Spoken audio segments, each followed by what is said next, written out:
یزید نے اب کیا کیا، کیونکہ بڑا چلاک آدمی تھا، بڑا شاطر تھا، بڑا تیز تھا، اس نے ولید کو خط لکھا، کہنے لگا کہ فوری طور پہ عبداللہ ابن عباس کو بلاؤ اور اسے کہو میری بیعت کریں۔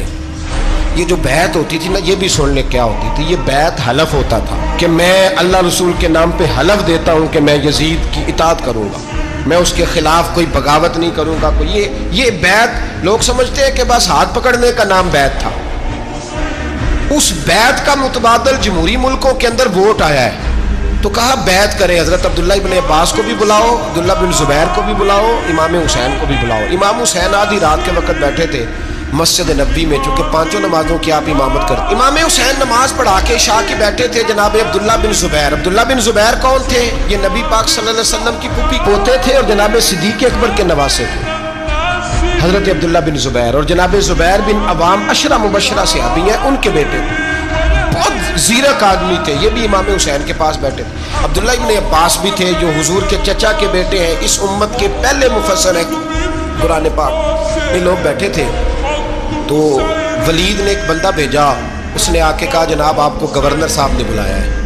تو عبداللہ بن زبیر کہنے لگے حسین اس وقت بلانے کی بات سمجھ میں نہیں آئی، تو امام حسین بڑے بصیرت والے تھے، اللہ نے بصیرت دی تھی، کہنے لگے عبداللہ آپ کو سمجھ نہیں آئی، مجھے سمجھ آ گئی ہے، امیر معاویہ وصال کر گئے، اور یہ ہمیں جو بلایا گیا ہے نا، یہ یزید کی بیعت کے لیے بلایا گیا ہے۔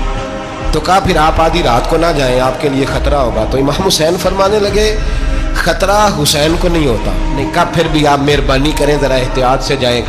تو جناب عبداللہ ابن زبیر نے، عبداللہ ابن عباس نے 14 بندے نیزے دے کے، تلواریں دے کے امام حسین کے ساتھ بھیجے، اور کہا کہ امام حسین اگر اس نے کوئی غلط ملت بات کی نا، زبردستی بیعت کرنے کا کہا، تو آپ بس کوئی ایک بات اونچی آواز میں کر دینا، یہ سپاہی پیچھے آ جائیں گے۔ امام حسین ان 14 بندوں کو لے کے گورنر ہاؤس پہنچ گئے۔ جب آپ وہاں پہنچے، اس نے بتایا، اس نے کہا جی حضرت امیر معاویہ انتقال کر گئے اور آپ نے یزید کی بیعت کرنی ہے۔ تو امام حسین فرمانے لگے میں چھپ کے بیعت نہیں کروں گا، مجمع لگاؤ، جمعے والے دن اعلان کرو، جو طریقہ ہے حضرت ابوبکر صدیق کا، جو طریقہ ہے حضرت عمر فاروق کا، جو انداز حضرت عثمان غنی کا ہے، جو مولا علی کا ہے، سر عام اعلان کرو، اگر ساری دنیا یزید کی بیعت کرے گی تو میں بھی تیار ہوں۔ تم مجھ سے بیعت لے کے پھر لوگوں کو بتانا چاہتے ہو کہ حسین بیعت ہو کر رہے ہیں تو تم کیوں نہیں کر رہے؟ میں عام آدمی نہیں ہوں، لہذا چھپ کے بیعت نہیں کرتا۔ جب یہ بات کی نا تو ولید بڑا نرم دل تھا اور امام حسین کی شان کو جانتا تھا، وہ جانتا تھا یہ نبی پاک کا خاندان ہے۔ اس نے کہا جی مجھے تو حکم تھا، باقی آپ حضور کے نواز ہیں، میں کر کچھ۔ وہاں ایک بڑا بدبخت شخص بیٹھا تھا، عبد الملک بن مروان، وہ ولید سے کہنے لگا کہ اگر حسین آج تمہارے ہاتھ سے نکل گئے تو تمہارے لیے بہت بڑا مسئلہ کھڑا ہو جائے، انہیں جانے نہ دینا، یا بیعت کراؤ یا ان سے کہو جنگ کے لیے تیار ہو۔ تو امام حسین رضی اللہ تعالیٰ عنہ کے کانوں میں آواز گئی تو فرمانے لگے ابن مرجانہ، اگر تیرے اندر جرت ہے تو آ سامنے حسین کے، اس کے کانوں میں باتیں نہ کر، کانا پھوسی نہ کر، باہر آ میدان میں، شرارت نہ کر، باہر آ، میں تمہیں ابھی بتاتا ہوں کہ حسین سے مقابلہ کرنے کا انجام کیا ہے۔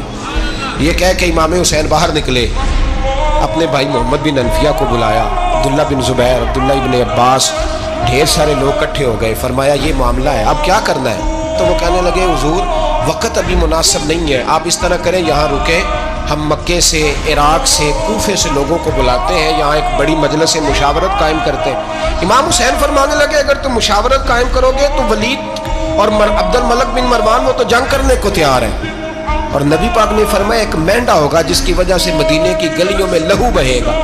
فرمانے لگے میں وہ بکرا، وہ مینڈا نہیں بننا چاہتا۔ کہا پھر آپ کیا کریں گے؟ تو امام حسین رو پڑے، فرمانے لگے میں مدینہ